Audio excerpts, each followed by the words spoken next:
We open in a cafe. An Englishman and woman in what sounds like a casual conversation. Same thing every time. I'm through, never again, too dangerous.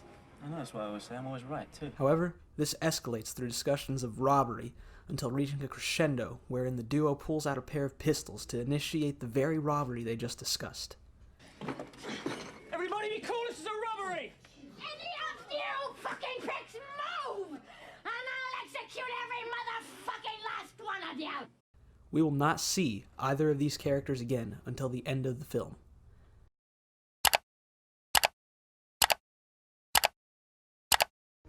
The human mind loves solving a problem, and opening on what will become the film's final moments creates a mystery of how exactly these events will come to pass.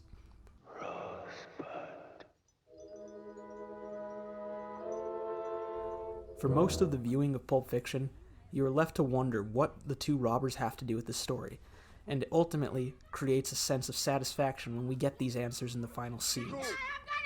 Say, bitch, be cool! Be cool, honey. Say, bitch, be cool! Tell that fucking bitch to chill! Once Upon a Time is possibly one of the most dried out lines in storytelling, but we've known that for years. Ever since Citizen Kane, filmmakers have played with the idea of beginning from the end. This goes against the status quo, but immediately presents advantages that a traditional story does not have. First, the audience is given a taste of things to come. There is now an intrigue of how these events will come to be. This also creates a satisfying circle of events, seeing everything parallel itself on screen. With a gun barrel between your teeth, you speak only in vowels. I can't think of anything. For a second, I totally forget about Tyler's whole controlled demolition thing, and I wonder how clean that gun is. Immediately when thinking of nonlinear storytelling, one name probably jumps to mind: Quentin Tarantino. And of course it does. This video opens on Pulp Fiction for a reason. It is the poster child of what this structure can do. Now, not every story can be as balls to the wall with this method as Pulp Fiction. Setting the story up as though it's being told to you by someone in the same room gives cause to a narrator.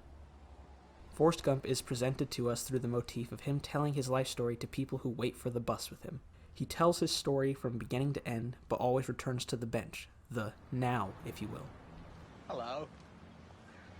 My name's Forrest Gump. Until his story catches up with that now, and allows the viewer to watch him leave the bench that has been his platform thus far, and see the Jenny that he had just told us all about. Oh, I was wondering about that.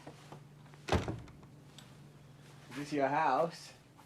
This scene carries so much weight, because now, instead of seeing the story of Forrest on screen and then watching him wait on a bench after a 5-year time skip just to reunite with a woman who, through that lens, wasn't all that great to him, and then meet a child who may not even be his.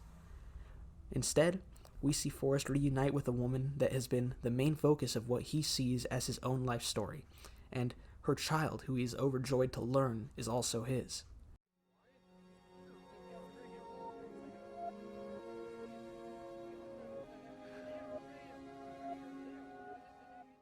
It serves the story to give you a point to return to. My mom always said life was like a box of chocolates. So, to come back to every film student's first love, Pulp Fiction tugs us back and forth with its events, having scenes with characters we just saw die the scene prior.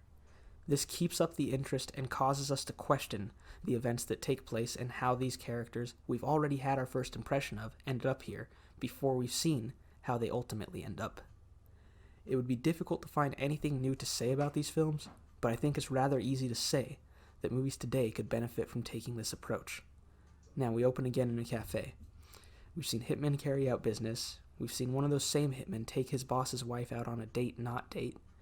We've seen a boxer agree to throw a fight for a mobster and then kill one of those same hitmen. But now, we are back where we started, and the hitmen are here with us, and so is the weight of knowing everything they've done and everything that's going to happen to them. And, yet again, cue the robbery. Everybody be cool, this is a robbery! Any of you fucking pricks move! And I'll execute every motherfucking last one of you! Hey guys, thanks for making it through to the end of the first episode of Framedworks. This has been an interesting thing for me. It's my first time uploading on here, so I hope you liked it. Please leave any feedback in the comments section, and like and subscribe if you feel so inclined. See you guys next time.